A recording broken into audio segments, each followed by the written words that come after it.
Good evening, gentlemen. My name is Greg Barnett. I'm actually a retired instructor. I used to work for Land Rover Group of North America. I trained field service engineers, dealership technicians, and pretty much anybody that could stay awake in my classes. And unfortunately, Ford bought Land Rover, and anybody that was even close to middle age, have a nice day. And to get rid of me, I was actually a contract employee. It worked out okay. They had just signed a brand new 3-year contract with me, so Ford gave me 3 years of salary all in one check. I'm looking at it going, ooh, nice check. Heck of a tax bite. But I bumped around looking for other jobs, and to be honest with you, the manufacturers just don't like to hire people in the middle age getting close to retirement. So I went to work for myself. I formed Barnett Automotive Engineering, and I developed odd specialties to help insurance companies and attorneys with different types of cases that require automotive expertise. And in the process, I became an automotive fire expert. I'm the author of all the books in publication on the topic, and my latest one was just written by or issued by the SAE on the topic of vehicle battery fire. That's what we'll cover, which is the most common type of fire. And a funny story about this one came out first, and I had sent it to the SAE for publication. It got given to the wrong office. Ms. Monica Noguera is in charge of SAE books. It got delivered to somebody else, and publishers take forever to read manuscripts. So you're used to 6 months, and maybe somebody might write you a letter. Well, after a year, I hadn't heard anything, and I said, hey, listen, guys, if you aren't even going to read my manuscript, then send it back, and I'll go find somebody else. So I found another publisher to put it out. When the word got back to Monica Noguera that somebody else had published it, then she calls me up and says, why didn't you give it to me? I did. And then she found out whose office it went to, and I heard some things out of the lady's mouth that she's probably not too proud of, but she wasn't very happy that the book went to somewhere else, but they had me write one on battery fire and work around my copyrights on the other book. So anyway, what we're going to do today is we're going to look at electrical fire. It's an extremely rare event. It happens only 285 times a day if you follow insurance statistics. It actually happens more than that, but somewhere in the nation, 285 times a day, a car will set itself, parked unoccupied, it'll set itself on fire like this one did. Now this particular one, we actually have 2 people to go after. It's a little Scion, so we got Toyota, and the lady had just bought it used, and from a used car lot, and had one of those 30-day, 1,000-mile, anything goes wrong with the car warranties. So we got a dealer on the hook as well as Toyota.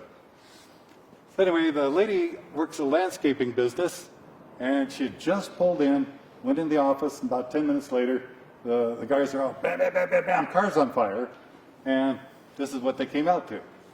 Now the windshields never go like this in a fire. Fire department does that to you.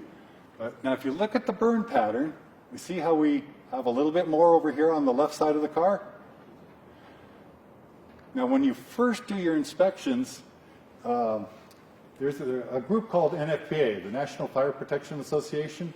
They write all the national plumbing codes, national electrical codes. They write a bunch of codes, and they're a lot like the SAE. Yeah, they write a whole bunch of stuff. Absolutely right.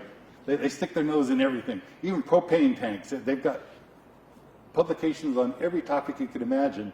But one of the things they write on is their 921 guide for investigating fires and explosions. And one of the things that you do when you're the first person on the scene is just document and protect the evidence if it's going to turn into what's called a subrogation action. Now see, subrogation is a legal term meaning I'm looking for third-party liability. Is this a manufacturing defect? Did somebody work on this vehicle recently and is their work faulty? But I'm looking for a target. That's why the insurance company called me in the first place. Well, actually, an attorney called me, but neither here nor there. But I can't damage the evidence. So all I do here is photograph it and then protect it as best I can. So see, obviously these types of fires don't really have a tremendous amount of transfer temperature. So what you do here now, look at the level of the fire. See what is not burned? Look at all the trash on the floor. We got paper. Now, paper is going to burn somewhere around 450 degrees. It's going to ignite. or excuse me, right in your way. And you got the carpeting is fine, the pedal pads are fine, everything is fine. Now what had happened is a dashboard fire. You see how the dashboard is burned up, it burned it level along the door panel on both sides, but down below we still have all kinds of stuff that did not burn. And I don't know how somebody gets their vehicle all trashed up like this within the week of buying it, but the lady is some kind of crazy cat lady, and over on the far side there were like 30-pound bags of cat food, you know, cans of cat food and whatever. But yeah, you can see obviously she moved right into the car. But see, look along the door sill here. Rubber's intact. Plastic on the side of the seat's intact. Carpeting is intact. Everything is intact. So when a vehicle has a fire, there will definitely be a level to the fire. That's the first thing you define. I open the other door, same thing. We don't see much burning down low, but we do see burning across the dashboard. And the only reason that this fire even looks like this at all, the driver's side window was down. If the window was not down, it would not look like this at all. Let me back up a little bit. The second thing that NHTSA passed was Motor Vehicle Safety Standard 302. The very first one that passed was safety belts in 1968. 302 passed in 71, I think it was April of 1971. And basically what it said was all vehicles manufactured after 1971 had to be resistant to cigarettes and matches and small fires. So if you think of it in terms of everything on the planet is combustible because everything contains carbon. Everybody with me? So if I take whatever I want to set on fire, concrete here, I took a chunks of concrete and some water and I threw it into a 6,000 degree fire like you might find at a scrap yard where magnesium is burning. That's a lot like dumping charcoal briquettes and gasoline onto a campfire. So if I throw my concrete and hose it down with water, they both become fuel in a hot enough fire. So anything will burn, it's just a matter of generating enough heat. That make sense? Everybody follow me so far? So I see people old enough to remember cars like back there, and if you flicked a cigarette butt out the window and it blew back on the seat out of a car in the 60s, you stood a good chance of losing the entire car. I mean, we used mohair, cotton batting, fibrous materials. Cars caught fire. But anything built after 71, you should be able to put a cigarette on the seat, and all it's going to do is scorch a little bit of the upholstery and just go right out. And also on that particular note, if any of you smoke, you'll be able to affirm you have to keep relighting cigarettes now. After all the tobacco lawsuits and all that, the tobacco companies stopped spraying cigarettes down with potassium nitrate. It used to be you'd light it and it would just smolder all the way to the end if you left it in an ashtray. Not anymore, it'll go out. The only cigarettes left for sale in the United States on that note that didn't follow it is Wyoming. You buy them in Wyoming, they still smolder. Funny little bit of trivia tidbit that you pick up. Anyway, so here we are down at the Toyota dealer, and we're going to look at this area. And you can see, obviously, the window was open. There's dribbles out of there. These are the little squeegees that lean up against the rolling window. Those are called the reveal molding. Anyway, it's all melted right there. But we want to look at the pattern here. So clearly, fire's coming out the window this way, but we do have burning clear across the dashboard. Now here is a better view of the burn pattern on the roof. So clearly we have a left to right moving fire. Everybody with me? Here it is on the left side. Now what we have to do is perform what is called a negative corpus. Now negative corpus means, and it refers to fire investigation, I eliminate everything that it can possibly be except for one thing, and I must find a piece of evidence that supports my theory. So I've eliminated everything, all the impossible, and the only thing that's left is the improbable, but I must find something to support it. That is a correct negative corpus that will stand up in a court of law. So, first thing you do, did anything underneath the car? Okay, we eliminated that. So, we've eliminated anything combustible from landing on a hot exhaust pipe and setting the car on fire. So now what I'm going to do is eliminate everything else in this area. Here is the fuse panel that normally would reside about in this area. So after you pry the dashboard apart, here it is. Obviously, no fire from the fuse and relay panel that's on the left side of the dash. Here is the area around the ignition switch. Again, we have a bunch of analog wires, no fire from below the dash. So what we're doing is we're looking up from underneath the dash. I've torn the dashboard off the fuse panel area and I've photographed up. Now here is the left side kick panel. I've taken the kick panel off. Clearly we have no burning over here, but you see these little purple connectors there. Somebody has put an aftermarket alarm system on this car, and a lot of times that happens at the dealer before the car is sold, and they use that as a way to make money when you're interested in it, and then they want to sell you this alarm for $1,100 or whatever and roll it all into the loan. Anyway, but yes, we do have aftermarket equipment, but that's not the cause of the fire, but that's something, just tuck it in the back of your mind. Somebody's touched the electrical, so you've got to overcome that if the manufacturer comes out with their engineers, and guaranteed that is what they do. They're all trained to do the same thing. I used to be an instructor, and I would train field service engineers. And the main message that all manufacturers put out there is, if you cannot win by logical technical argument, obfuscate. Muddy the waters a bit. It works more times than not. Because if it goes to court, you're going to present this before 12 people who are going to go wall-eyed on you because it's such a complex subject. So it becomes a popularity contest between the two engineers. And if this guy sounds better than you do, they're going to like him. And the technique works. But that is what happens at the manufacturing level. If you can't win by logical technical argument, obfuscate. So here we are again. I've ripped more of the dashboard apart. Here's the bottom of the fuse and relay panel. Here's the top of that same one. So clearly nothing from the analog section of the car. Now what I have done here, I've taken the dash skin off and I've taken the HVAC layer off. I'm not quite sure what this component is.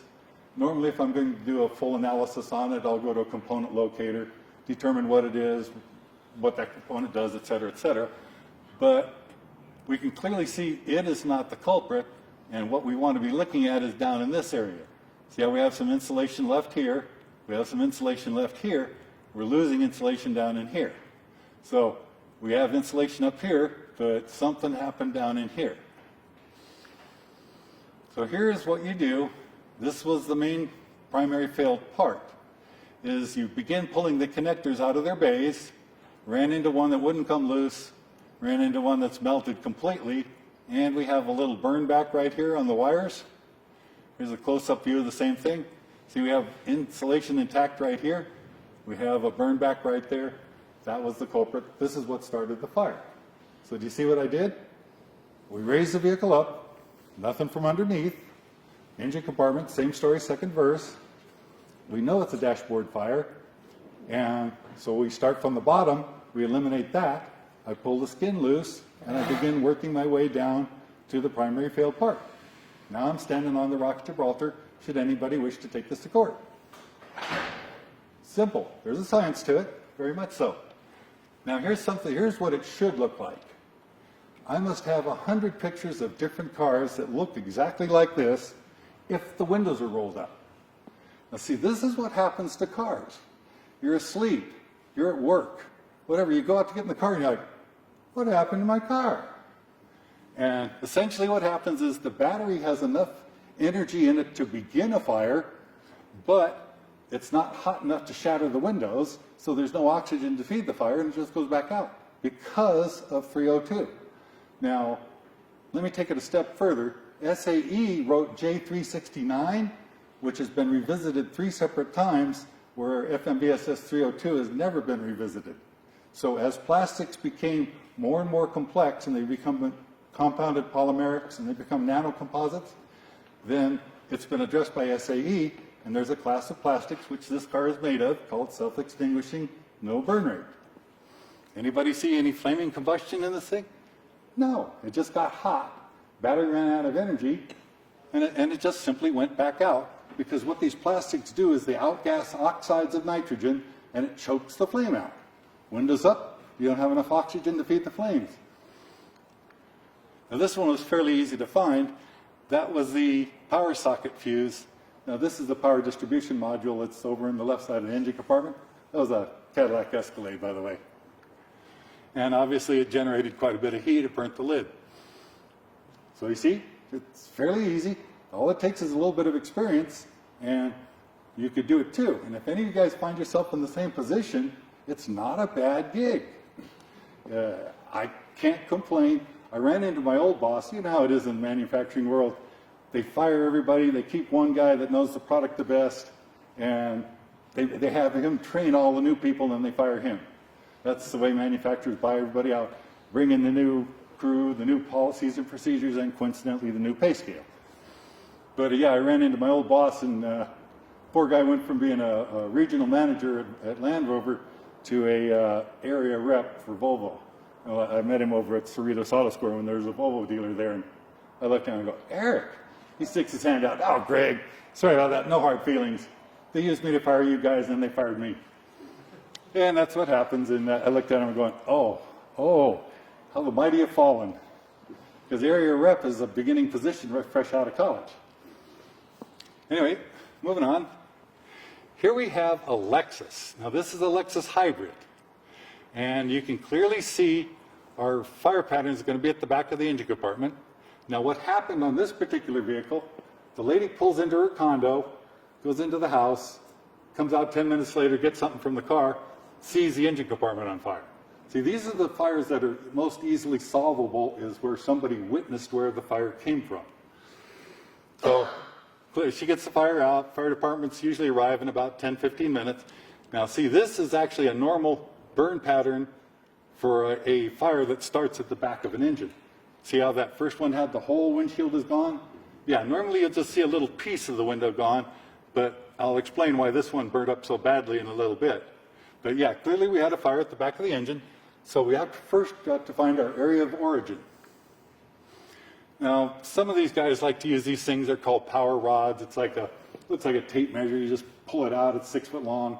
It just comes out of its holder, and you can lay it crisscross. So one of the CFIs likes to put those in the picture. So if he's looking at a component, now you have a number that you can compare it to. But what is missing is the intake manifold that should be back here. It's completely burned off the vehicle. And what we're looking at is across the front here, we want to look at how much polymeric material is left. And another thing to look out for is if you're dealing with hybrids and you see braided cables, something that's orange, don't touch it unless you know for sure it's dead. Go get a voltmeter first. You only get one mistake with with one of these lethal batteries. You're dead before you hit the floor. You don't get 2 mistakes.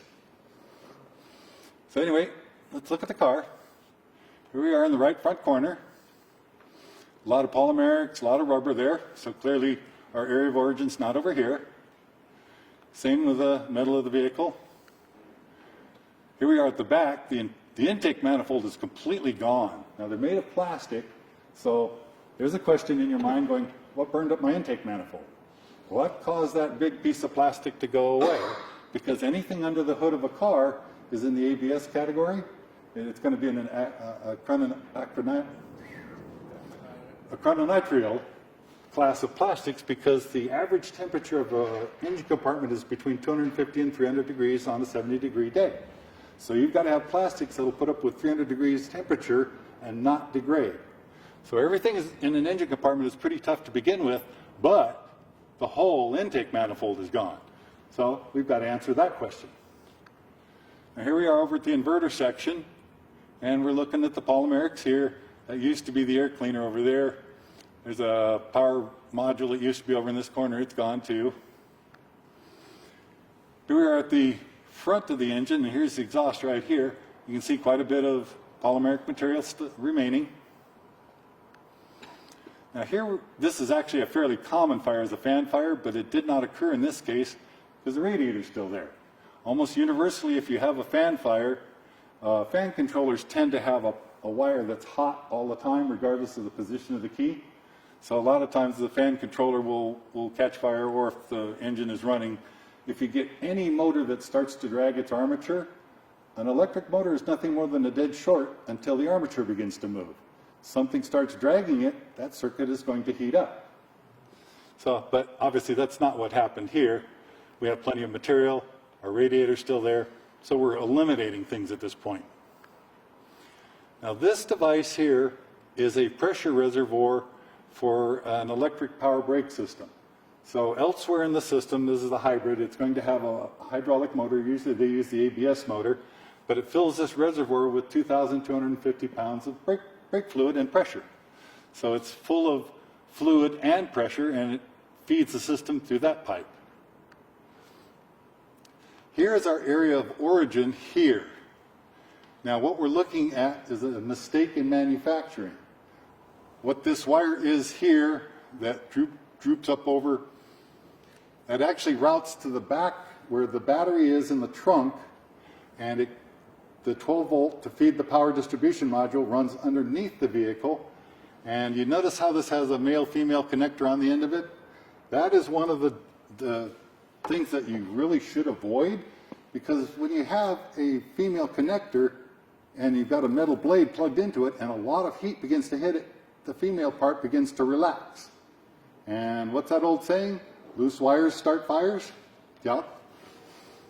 Anyway, that's not what happened here, but what truly did happen was the wires should be mounted on the forward side of the brake lines, and it should be clipped to the brake lines using a daisy clip.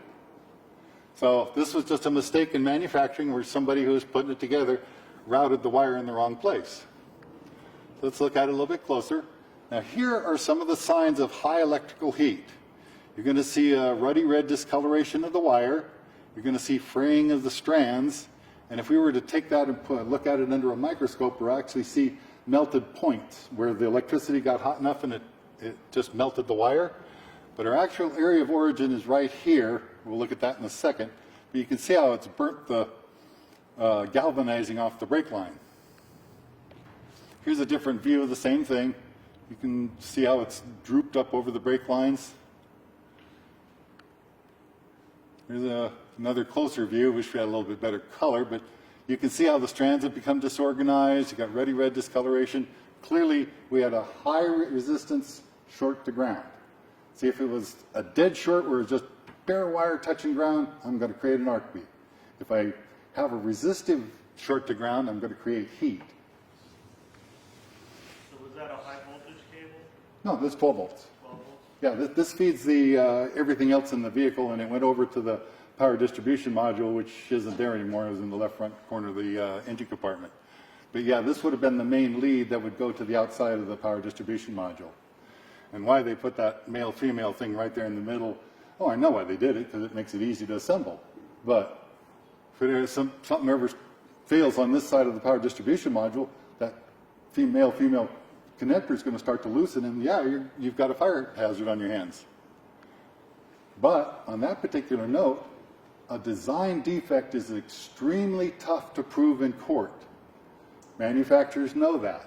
See, that's how our lemon laws work. You don't have a defective design, there's just something wrong with the manufacturing process of this car. You don't hit them all with the same broad brush and say they all are a big pile of poo-poo. No, you say this one had a problem. I don't know if anybody follows the i3 argument, the little BMW electric car. Well, the voltage falls off, and all of a sudden you're driving 60 miles an hour, got plenty of reserve, and then all of a sudden you're driving 35 miles an hour, and that little two-cylinder generator kicks in, and you're going 35 miles an hour on the freeway, and if you don't have the regen system on yours because it's an option, you just died right there on the freeway, and you had about a quarter tank left on the gauge. But you can't say the battery's defective, you can't say the car's defective. There's a whole bunch of them that got produced. BMW realized that the battery was undersized for that vehicle, and 2 years after the i3 hit the market, it got a 30% bigger battery. But it was a design defect, but to successfully lemon law one of those back, you can't call it a design defect. You're just asking for a big old can of worms. Now, what do we see in this picture? Who's got the eyes here? What started this fire besides the electricity?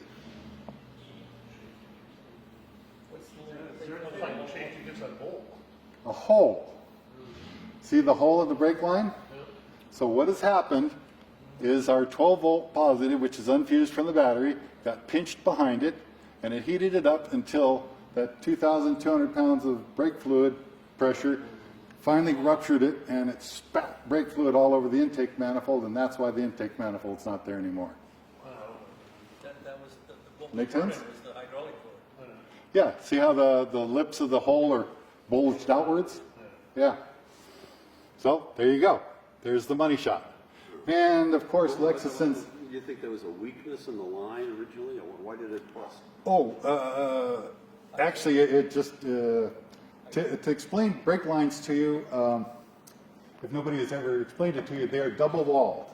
You'll have one that's electro-welded like this, and then the seam will be on the inside like that. So you have seams 180 degrees away from each other, but it's a double-walled pipe. They're all built exactly the same. If you take a tubing cutter and cut one and look at it, you can't see that it's a double-walled assembly, but that's just how it's made. And then as it's made, it's copper-coated all along the inside weld. And that was one of the confounding issues that used to be problematic to ABS units. As the brake fluid would go back and forth across the copper plating, it would come loose and it would plug up in the isolation of the dump valve in the ABS unit, and you'd end up with a situation where brakes are working fine, all of a sudden, the driver goes, "Oh my God!" hits it a bunch of times, it clears the crud out from the copper insulation from the dump valve, now it won't do it again for 6 months. So the manufacturers finally caught on to it that it's the copper causing a buildup on a mechanical needle and seat. It's not an electronic problem with the ABS, so it's actually allowing fluid to go back to the reservoir, and when he stomped on the brakes, he cleared the crud out of the way, and now it won't do it again for a while. So yeah, the manufacturers put fine filters on it to catch the particulate matter that breaks loose from the hoses, but yes, they're all double-walled because they have to put up with over 2,200 psi of pressure. But yeah, no matter who makes it, it's going to be built the same. They're going to be galvanized, double-walled, inside seam is going to be copper-coated. And here we go. You don't even have to be there to have the fun. We're actually looking down an alley. You can see the headlights of the fire truck there. This is like the third or fourth garage in, and it's a row of condominiums. This was actually a witnessed fire. Now, what happens many times when a vehicle is parked in a garage, the flames will go up and cause the switch wires to short, and the garage door will start opening all on its own like somebody hit the on button. And that's exactly what happened. One of the neighbors got a look at it. They saw that the fire is coming out from the vehicle, and it's attacking the roof of the garage. Here we are. All the garages are now on fire. And our first responders are doing their best to get it out. Here we are. We got as many hose lines as fire hydrants will support, trying to save these condominiums. But can you see fire from here all the way to over here? And that's what happened after everybody got home. You came home and you didn't have a home. Everything you owned is gone up in smoke because your neighbor had a car parked there for 3 days. Yeah, have a nice day. It just happens erratically. There's no rhyme or reason. It's just the whim of when the car decides to set itself on fire. Now, remember what I said about 285 cars? That's only the ones that get counted. An electrical failure is the most common thing that happens to a car. It'll melt a wire, and it's usually still drivable, or it gets towed to a repair shop and gets fixed. If the fire department didn't come out, that fire didn't get counted, and that is what NHTSA defines as fire. It's any thermal event that's capable of melting the insulation from a single wire. So nobody knows the true number of car fires because so many of them get fixed and they don't get counted. But 285 times a day on the average, fire departments roll on something like this, or a car fire, like the other ones that we showed you.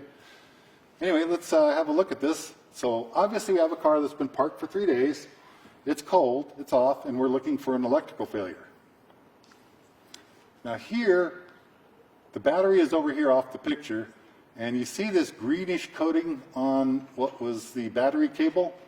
Now the way this vehicle was configured, battery is here, power cable goes up over the wheelhouse, goes down into the door sills, goes around the right kick panel, and then up to the jumper lug that sits on the right side strut tower. This is the wire for it. Now the action that makes this occur See, electricity is far more efficient at heating wire than convective heat. Anybody ever been out to a campfire? You're cooking hot dogs, your hot dogs gets cooked, but the wire doesn't turn red hot, but you're holding it over a 2,000 degree flame. Why didn't it turn hot? It turned red hot. Because it's not efficient at heating a cylinder. Electricity is extremely efficient at heating wire. And what this coating is, the most common insulation is PVC. So the electricity will heat the wire, cause the chloride to separate out of its PVC molecule. It lays over the surface of the wire, and with the fire extinguishing efforts or dew of the night, along comes copper chloride to form later. But it's a sign that high electricity heat flowed through that line. Follow me here. Here we go, we're going over the wheelhouse towards the right side of the vehicle. Here we are coming down the back side of the seat, and you see we still have copper chloride all the way. And here is where the copper chloride ends right here. And from here back, we have copper chloride. From here forward, we do not. And this is, now BMW no longer builds this model car. They configured it differently because too many cars catch fire. It's actually right there where you open the rear door and the rounded part of the seat is. And if you look carefully, it's kind of hard to see in this picture, but there's a stamp mark right there where it looks like something landed on the wire. And BMW used to just tuck it under a soft piece there, and now that raises the possibility that mom came along with the kid seat, something heavy dropped on it. But it's right there as you get in and out of the car.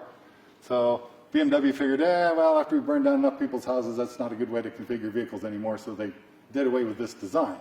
But you see copper chloride? That's another sign that electrical heat occurred. Okay, now, this one here came out of a GM pickup truck. These are fusible links. Can you see how the legs of the links have all turned color from heat, but our fusible link has not snapped? So clearly, these fusible links here with the discolored legs are pulling too much current through the circuit. Now here's where I pulled them from, is out of the power distribution module. Here, this yellow crimp actually goes to a trailer hitch in the back for lights. Here's the factory wire that I'm holding with my hand. So this would supply 12 volts to the fusible link row right here, and that actually goes directly over to the battery on the right side.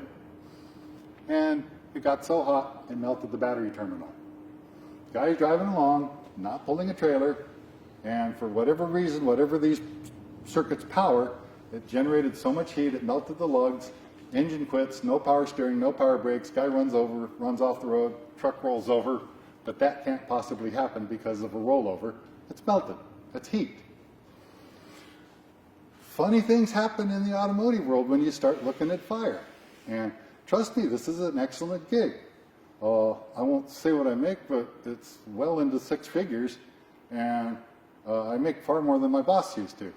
And all I did was become good at analyzing fire. And I was more or less one of the pioneers because the CFIs don't get this kind of training. SAE doesn't really have it that much. They try to train people, but it really takes a lot of years of working with the product to understand it. And I'll tell you what, if you ever find yourself in the position I found myself in, there's any number of big firms looking for engineers to hire to do this kind of work. Here's another one. Here's a little BMW X series, and obviously we only had just a headlamp fire.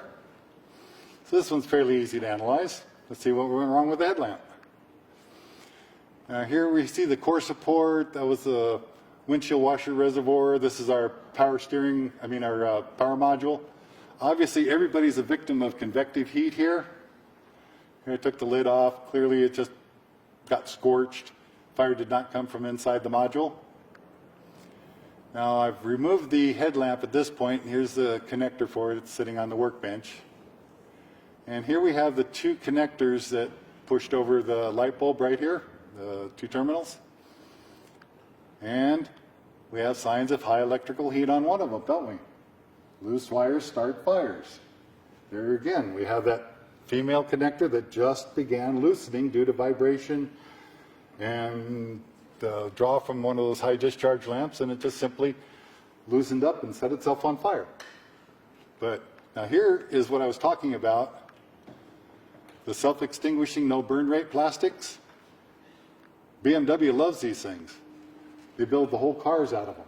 You should, I've handled cases where, it was actually a flood car that came from Katrina, and the organized crime rings, I won't mention names or anything, but they operate out of the Hollywood area. So they bought one of these flood cars, they bring it out here, run it through their body shops, paint it up, make it look like a perfectly good running car. They tow it to an off-ramp. They bring grandma.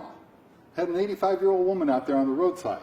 And what they truly did was they took about a quart, dump it on the driver's side, took about a quart of gasoline and dump it on the passenger side, throw a match in, whole thing just burns up. They have two giant burn areas, but they don't realize that the material is this self-extinguishing no burn rate nanocomposite. So the fire actually just goes out all by itself by the time the fire department gets there. And here they're standing by the off-ramp going, wow, we were just driving along and it just burst into flames like that. So I get to look at it. So I look at two separate areas of fire with no normal communication across the center console. So I'm suspicious right off the bat. This is a Mercedes-Benz G-Wagon, a square-looking thing. Now the battery sits behind the front seats under a hatch. So I take the hatch off. Now it went from the off-ramp to secure storage at the police yard, and from there it went to secure storage in these places called Copart and IAA, and that's where insurance companies send their cars to total them off and auction them. But there's no battery. Well, okay, maybe one of the yard guys stole it. Don't know, but okay, I'm looking at it. And I start looking at it, and more things are just catching my eye, and I'm going, wait a minute. So this particular car doesn't have a dipstick. It's a later model BMW that will simply light up the message center when you're a quart low. So I take the dipstick, I take the drain plug out, and I carry like old turkey tray, aluminum turkey trays to just be a temporary oil pan. The thing is full all the way to the valve covers with water. It's not a running car. They towed a flood car to an off-ramp after they painted it and threw gasoline in it and brought grandma with them to make it look good. This is what you deal with. Now, the insurance companies, that's what they want to know. Is this an incendiary fire? See, now, I can't say arson. No, arson is a legal conclusion that requires a judge or jury. I say the fire is incendiary, which simply means presence of some kind of accelerant. So, but this gives the insurance company enough evidence to deny the claim. Because obviously we're dealing with some gangsters, but these are the kinds of plastics. If you try to burn one of the headlamps, it's going to look like that if you threw gasoline on it. It doesn't burn well. Anyway, let's keep going. Who knows what this one is? Does anybody run across this in their studies? The Baghdad battery? Ring a bell? Okay, this is actually a student reproduction of it, and what was found by archaeologists were about 24 of these terracotta jars in a cave outside of what's modern-day Baghdad. And what was found with it are sheets of copper and an iron spike and what was the remains of asphalt. And the way it works is first you stick an iron spike through the asphalt, roll a cylinder of copper around it, make a second stopper of asphalt, fill the terracotta jar with vinegar, so when the copper and the iron ease down into the vinegar, now you've got two dissimilar metals in an acid, so it's going to generate about 2 volts for approximately 2 hours. This is what's called a galvanic cell. And once it runs out of electricity, all somebody needs to do is take it back out, sand the copper real good, sand the iron real good, get some fresh vinegar, now it's good to go again. But the fact is, they found 24 of these things. So that means not only did man know how to create electricity, he knew how to create series, parallel, and series parallel circuits. See, the positive is the copper, the negative is the iron. So if they go copper to copper to copper to copper, iron to iron to iron to iron, we bump the voltage. If we go copper, iron, copper, iron, copper, iron, we've created a series parallel, we've created a series circuit, a parallel circuit, and we simply put them together. Now I bumped the voltage up enough, I bumped the amperage up enough, now I can plate metal. And believe it or not, this process is still used today in the Middle East. We do it a little bit more advanced over here. Detailers have a car battery seat with a little voltage smoother on it, and they'll simply roll up to a vehicle, clip the clip onto a ground, take a jar with a wand, and then you just paint the logo or the badge of the car, and it gold plates it. But yeah, we use a car battery today. How old were these things they found in the Middle East? A little over 2,000 years. Okay. So man has known how to harness electricity for at least 2,000 years.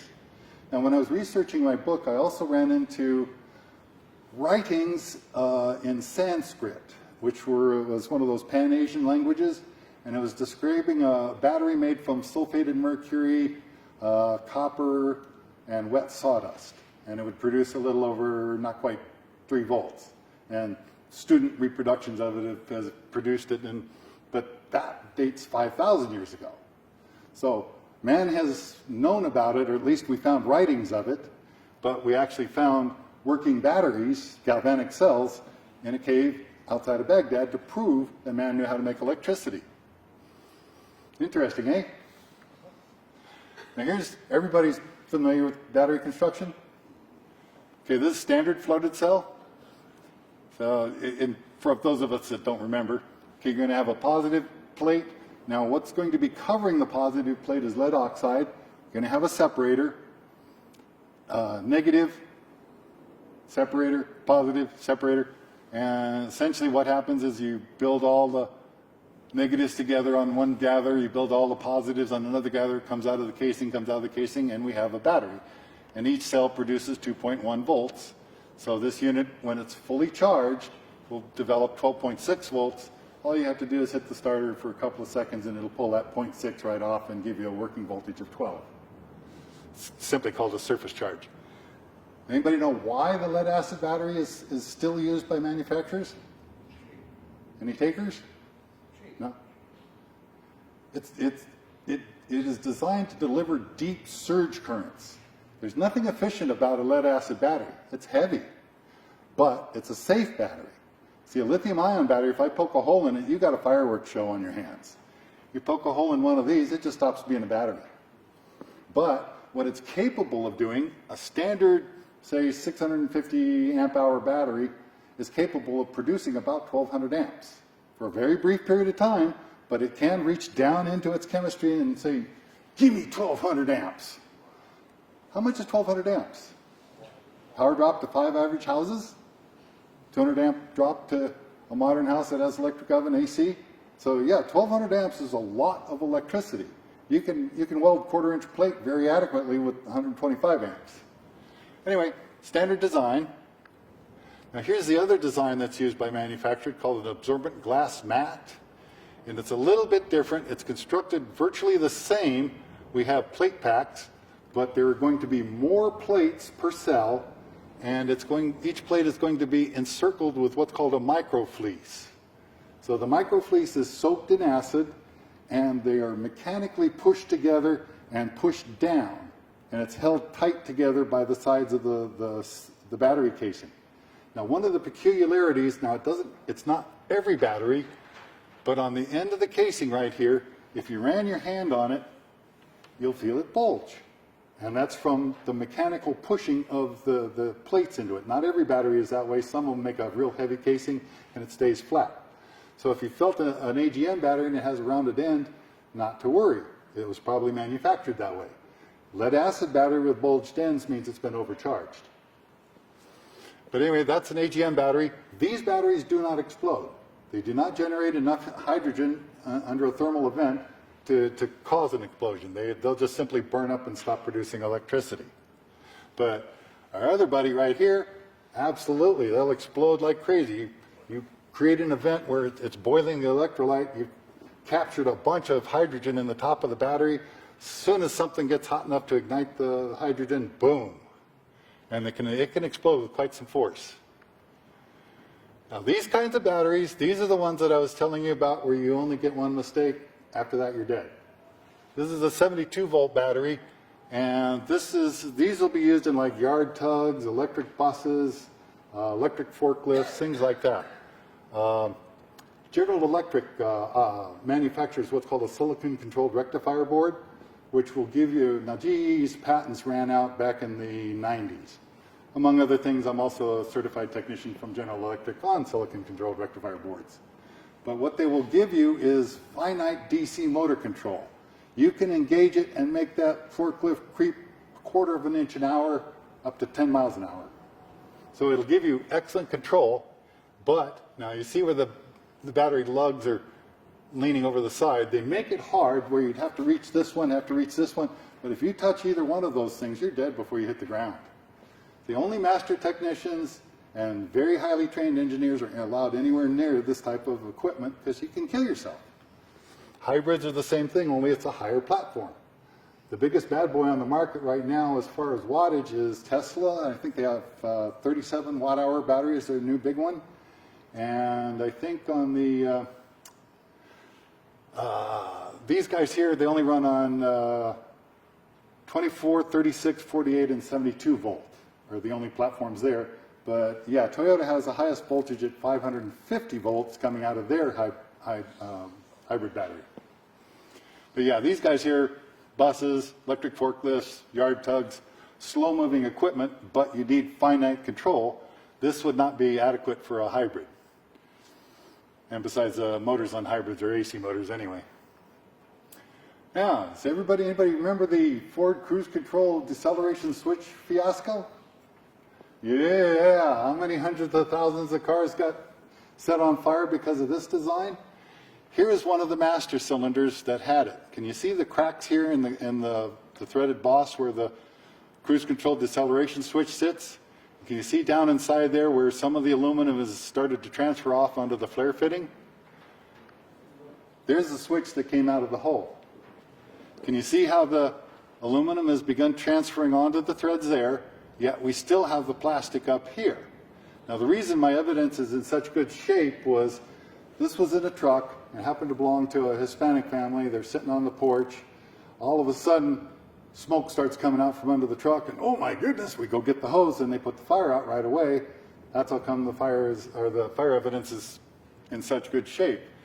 Actually, I got 2 of these that are virtually identical, and Ford bought one of them off me for $1,200. Because most of them do not look like this. Most of them, it's gone. All of this aluminum here, gone by the time somebody notices the fire. And what Ford really wanted was this thing called, they're calling it a hex port, and that's what they're looking for is a little bit of transfer when they accept liability on a claim. But yeah, usually all of this is completely gone. This just happens to be a rare example.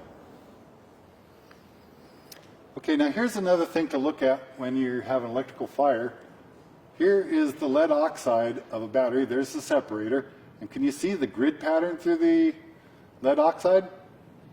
Now the battery was attacked on the outside by heat, but not in the center. That's electrical heat. Here I am, I'm lifting different plates up. You can see another separator, different plate. And here's another one.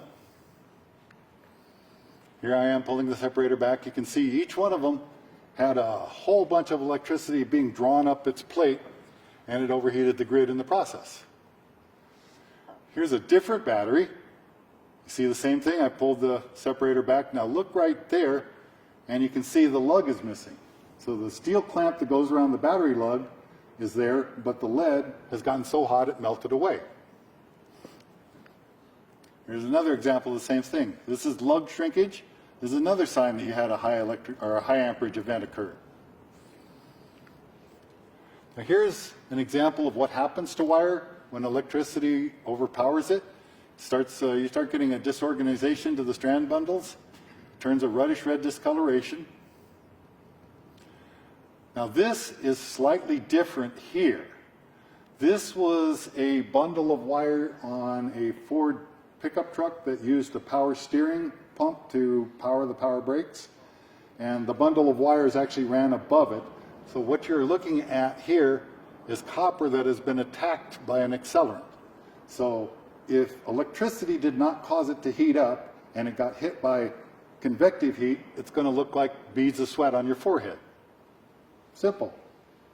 This is a very easy science. It's not difficult. Like I say, if you guys find yourself in my position, there's a lot of engineering firms that are ready, willing, and able to hire you. All you need is some good mechanical and electrical skills. And this is what happens when you dead short something, you get an arc bead on it, and there's our characteristic copper chloride. Doesn't always form. Now, when I say it's a science, it's a combination of a science and an art.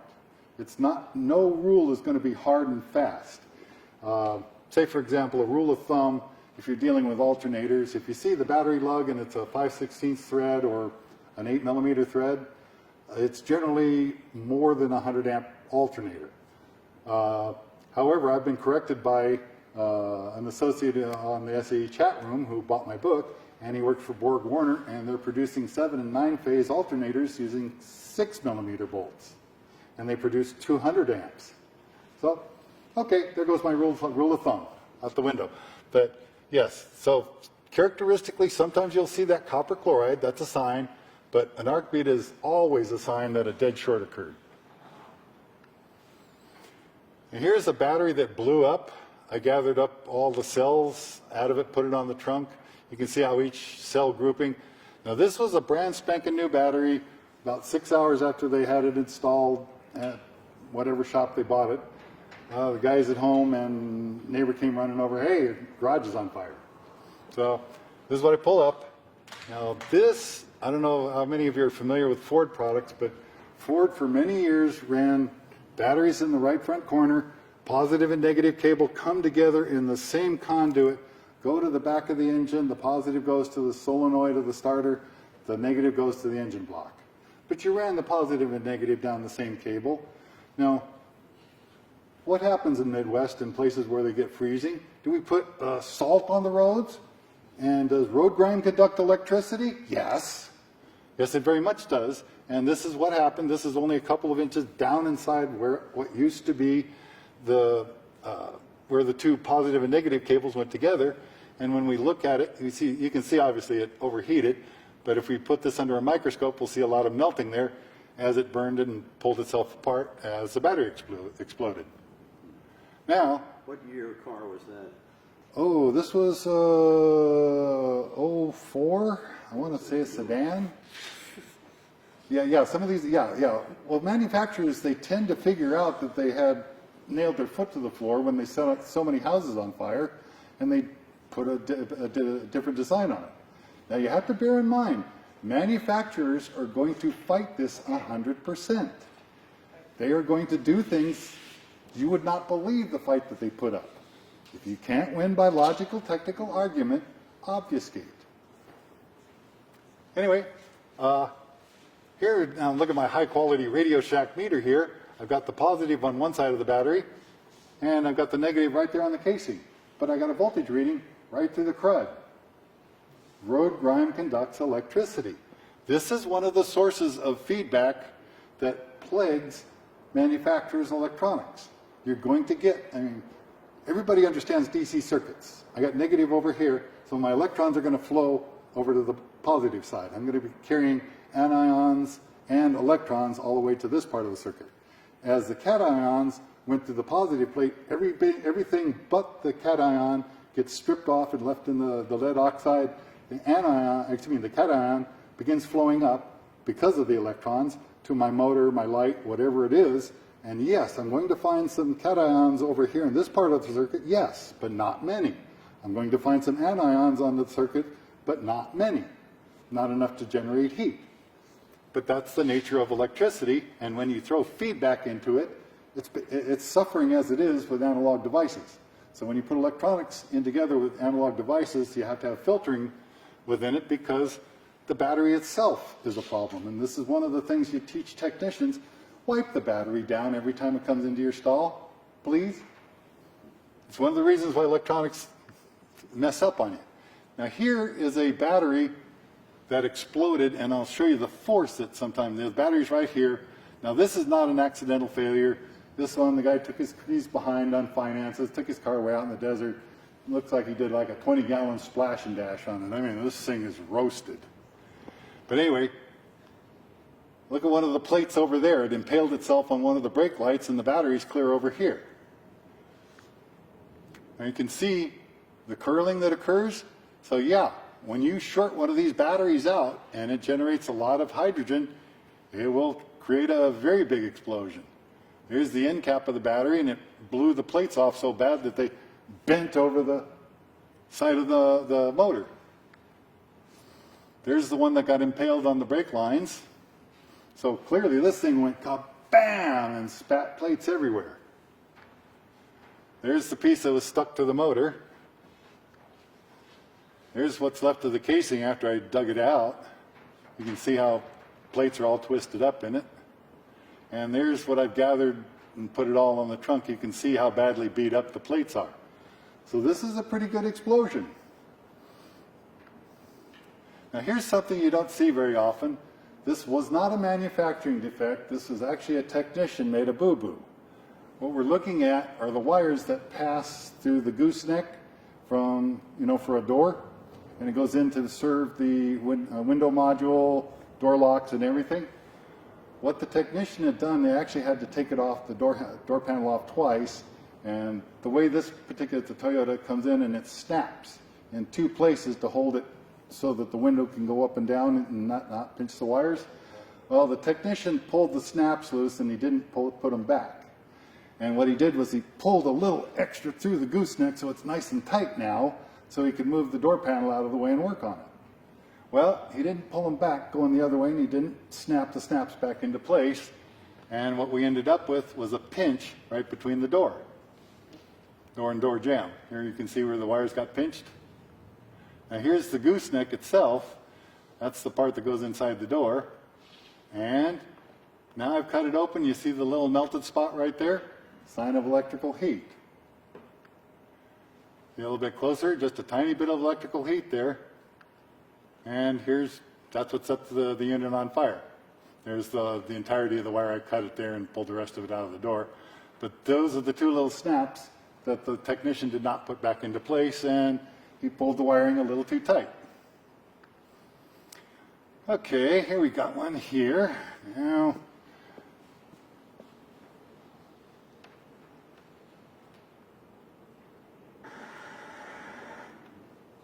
The Pony M3 is literally on fucking fire. okay, there are 4 things that indicate this is an incendiary fire. Oops, let me put that on repeat. Come here, you.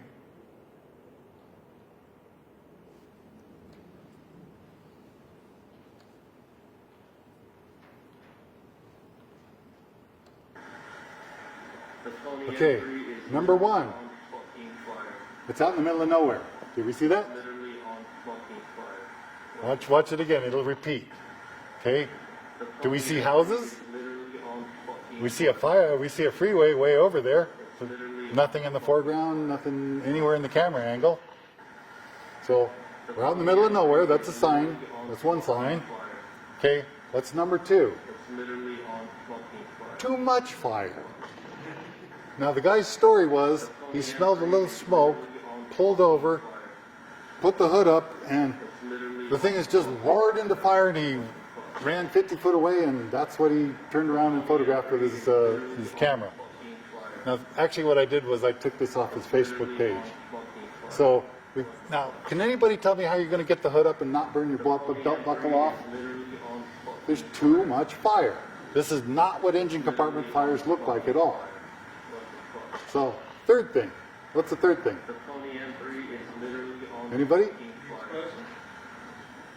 It's literally on Right there. fucking fire. Anybody want to tell me where there's a narrow trail leading away from the right front wheel? Could that possibly be a fuse of gasoline? Literally on fucking fire. Now the fourth thing is, listen to his tone of voice. Pony M3 is literally on fucking fire. The Pony M3 is literally on fire. Would anybody be sounding like that if your car caught fire? Oh my God, the thing's on fire! 4 things that prove that this is an incendiary fire. And when I started digging into it, Pony M3 is now that word caught me. Why did he call it a Pony M3? It's a BMW. And what this kid had done was he took 302, I think it was, out of a Mustang and got it to fit in this M4. literally on fucking fire. So that's where he got the term pony. And I looked at it and I'm going, M3 is literally on this is a 4. and it's old enough to have a distributor. literally on fucking And I don't know how he managed to get it to fit the transmission, but he got it to fit the BMW transmission. So obviously he got a phony smog to get it smogged in the first time. Now it's 2 years down the road, and his phony smog guy is dried up, and he can't get it smogged again. So he's going to sell it to the insurance company. So out in the middle of nowhere, too much fire, funny little trail of fire leading off of the right front wheel, and his tone of voice. What's that? Oh, hood strut. Hydraulic hood strut. Yeah, they get so hot they go boom, and you have a little rip in it like that hydraulic brake line. Yeah, that's actually one of the dangers firemen get when they put hoods up and they're fighting. Sometimes they'll go boom and spit hot oil all over them. It's literally on fucking fire. Yeah, that's a good one, huh? Anyway, now let me start this one for you. This actually occurred here in Los Angeles. And let me bump it ahead a little bit for you so we're not sitting here bored to death. And we're going to watch this car. Watch it carefully. Now look at what else is in this body shop. 1, 2, 3, 4, 5, 6 cars that you can see. What you can't see on the other side of this divider is a beautiful, looks like it belongs in this museum over here, convertible Lincoln Continental out of the early 60s. And right next to it was a beautiful Buick Wildcat, totally restored. Beautiful cars belong to the owner of the body shop. Annihilated. Are we playing? Are we moving along? Come on now. There we go. And you see the fires start to build a little bit. Let me back that up a little.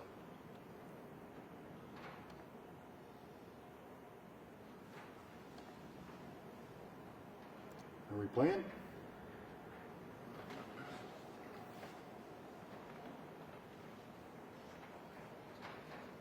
Let me see if I can bump it a little bit. There we go. Now you see it start to flare up. Now you see the smoke on the outside of the car. Look at the 2 headrests. See, we're isolating the area of origin. Now if it started within the cabin area, it's going to smoke up the whole cabin, and we won't be able to see those 2 headrests in the fire. So you see how it's coming out of the edge of the trunk right there, and you see smoke, and you can compare the smoke against the spray booth right there. This is a hybrid fire. The hybrid battery just caught fire. Now, if any of you guys are looking at hybrid fires, the hybrid packs look like, maybe both my hands, just rows and rows and rows of cells. And the ones that look like this, the bulged center ones, those are the ones that just came to the party. The one that looks sucked in, like you pulled the air out of a bag, that's the one that started the fire, and it usually blows its end out. I handle these all day long. You normally will take it. Look at all the damage that this thing is causing. It destroyed the guy's business. This still has not been paid off. He's underinsured. And what actually was very interesting, I wish I had invented it, but it's a bouncy house spray booth. So within a day, this guy's paint operation is destroyed. So he's got a body shop here. There's 2 other businesses, and then his paint operation. And this is all destroyed now. So they had this thing up and running the day that I looked at the vehicle. It came in afterwards, and the second time I came back to look at the vehicle. They've got this thing, it looks like a bounce house. It's got 2 doors that open. It's got a NIOSH filter, got a filter or a pump running through it. It's a pop-up spray booth.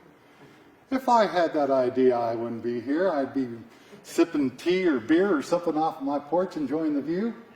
But yeah, I couldn't believe my eyes. But look at the damage this thing is doing. Just sitting there. Now this was not in a major collision. The driver had accidentally just scraped the quarter panel, and it was a scratch about that long. So if you're going to fix it with Bondo, then you're going to end up with a patch of Bondo like that on the car. So no, you want to cut the quarter panel off and put a fresh one on. But it wasn't involved in any kind of major collision. It just caught fire. Anyway, hundreds of thousands of dollars of damage here. Burning up. Have a nice day. Thank you for buying our product. Anyway, yeah, it continues on until until it burns the building down. Actually gets to the camera eventually and burns the camera up. That was a company called Nest. They sell little, packages where they'll come and wire up your place, and the video surveillance goes up into the cloud, and it's like a monthly service fee. If the cameras ever break, they're out there fixing it. Now this one came to me from one of my associates over in India, and in India they don't have a problem with meth. He didn't know what had happened. He thought the lady was spraying perfume. And when he sent me the pictures, the fellow's name is Zuber.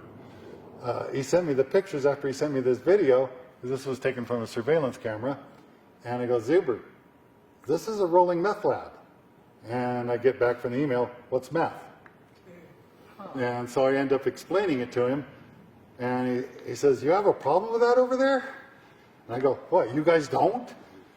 And apparently not, but the Chinese do.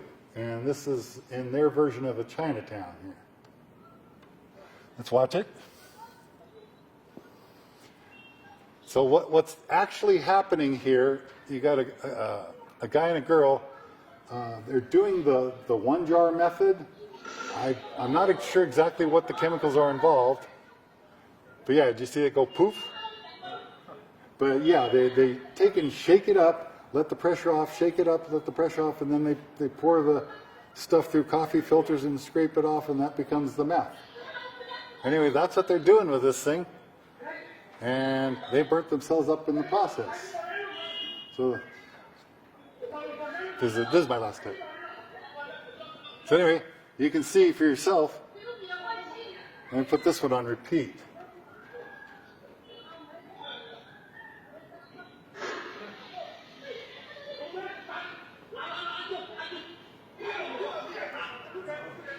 Catching fire.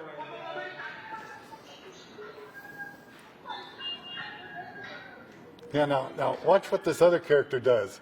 He comes up with a hoe. Now watch what happens to the fire. It's going to go running for the open hole. There you go.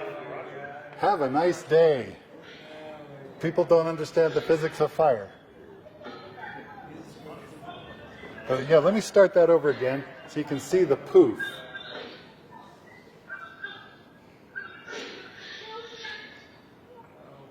Now watch it when it goes bang. See, my friend Zuber thought the lady was spraying perfume on herself and her boyfriend or husband lit a cigarette. No, you have far more flammable fumes going on. That's gasoline or something, whatever they make that meth with. But yeah, when they showed me he showed me the pictures, there's stacks of coffee filters, there's camping fuel, and the stuff that, because I've been to a few meth seminars, and actually it's a peculiar law that's sweeping the nation. If your house or the house that you're anticipating buying or whatever, if it was ever a meth lab, it can't be occupied by people for 5 years unless you rip all the drywall off and scrub the inside of the walls.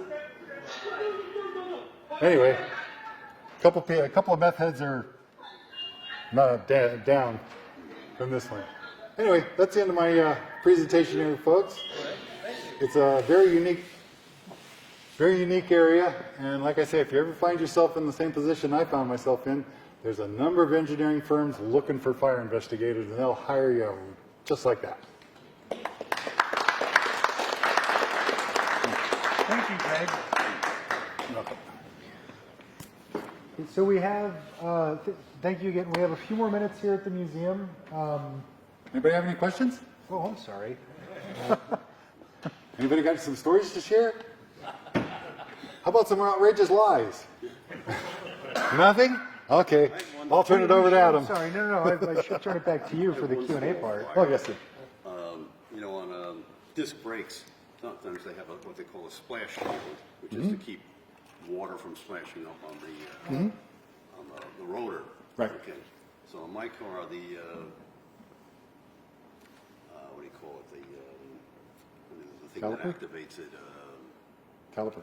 Caliper, yeah. The caliper got frozen. It's got stuck. Oh, nice. Got stuck closed. So it got so hot that the little splash shield went on fire. Nice. Yeah, that's a fire. Yeah. Yeah, actually, I get quite a few of those coming down the Cajon Pass or the Grapevine. Yeah, heavy trucks set themselves on fire, or the 8 coming from Calexico. That's a notorious stretch of road for It wasn't fire. so bad, I just got a fire extinguisher and put it out. Yeah. But it wasn't because I was braking so hard, just the damn thing was stuck. It just got stuck in place. The crud on the axle is the fuel. Yeah. Yep. And then actually that happens to heavy trucks. They get so hot, the brakes get so hot coming down these hills, and if the driver doesn't know to circle the block a few times after he's gotten off the freeway, and say he just pulls up to a 7-Eleven and pulls the button and sets the brakes, something about setting the brakes gives it that extra little bump of heat, and now the tires are on fire. So yeah, my last one there off of the 8 was a load of hams. Oh, I thought I was going to die. I carry mentholatum in my truck just in case, and yeah, I had to put a big old wad under my nose just to do it, just to keep from passing out from that stench, because those hams had been out about a week before the insurance carrier got us out there. Yeah, no refrigeration on a load of hams. Anyway, I'll turn it over to Adam here. Another question. Oh, any more questions? Yeah, can you, again, in the morning blog, can you share the story of the short fire? Oh, the short fire. Actually, I had a car, and yeah, it was right next to the. Named after the street, short. You know, that's not. Yeah, well, they named it by yeah, that's why they call it, but firemen call it by whatever street is the closest to the area. But yeah, one of those fires up in Santa Barbara, I got a case come across my desk where the guy bought a car, it wouldn't run because the catalytic converter's plugged, so he takes it over, tows it over to the muffler shop, he cuts it out, puts a new catalytic converter in it. Now the engine starts, it's got a bad misfire, so now he knows why the other catalytic converter is melted shut. So he tells them, hey, take it to my buddy over here, a couple blocks away, get this thing tuned up, running right. You're going to wreck the new catalytic converter. No, let's go drive until that one melts, and it pulls off on the side, and it was right next to the short fire, and it was another one of those fires, and yeah, that yo-yo set half of Santa Barbara on fire. But, well, last time I checked, stupidity is an insurable loss. So his insurance company paid $15,000. Said goodbye to that guy. But yeah, that happens. Cars set fires all the time. Yes. Any Tesla fires or EV high voltage battery fires? Training? That you've experienced? Oh, yes. Actually, the two biggest groups out there are the National Association of Fire Investigators and the International Association of Fire Investigators. If you ask me, I think NAFI, they work in conjunction with the University of Kentucky. They have the best program for automotive, and the IAAI is more recognized because they're an international association and they issue a certified fire investigator certification. NAFI issues one too, but these guys are just simply more respected for building fires, but it's really secondary if you're an engineer. See, if you have a PE that's, forget the CFI, I mean, you can go sit through their classes and whatever and get it, but the people that hire you, the attorneys, are more interested in you having a professional engineering license. But I don't do structures, I work on automobiles. I don't have a PE license, so I never saw a reason to go get one. But yes, it actually pays quite well. But I would go through NAFI or IAAI, get your certifications, and most of the guys start out somewhere $80 an hour-ish, something like that. That's a starting fire investigator with an engineering degree.